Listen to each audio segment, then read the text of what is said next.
Atigi $1 sayohat. $1 qanaqa qilib sayohat? $1 sayohat. $1 sayohat. $1 sayohat? $1 qanaqa sayohat bo'lishi mumkin? $1 sayohat? $1 sayohat deysizmi? $1 sayohat? Sizlar ishonasizlarmi shunga? Не может быть. Qanaqa qilib $1 chet elga sayohatga jo'natasiz? Qo'ysangizchi. $1 sayohat o'ylayapsanmi? Lekin $1 sayohat qilsa bo'lar ekan. Albatta iloji bor. Men Alisher O'ralov, Enjoyfly kompaniyasi asoschisi. Men har hafta obunachilarim orasida atiga $1 evaziga sayohatlarni sovg'a qilaman. Shartlar o'sha. Menga obuna bo'lasiz. Bu videoga like bosib, kommentariyaga bir raqamini yozib qoldirasiz. Maksimal tanishlaringizga yuborib qo'yib, albatta storiesizga qo'yasiz.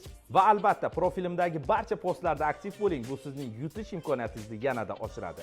Barchaga omad. Aynan siz g'olib bo'lishingiz mumkin. Ha, siz.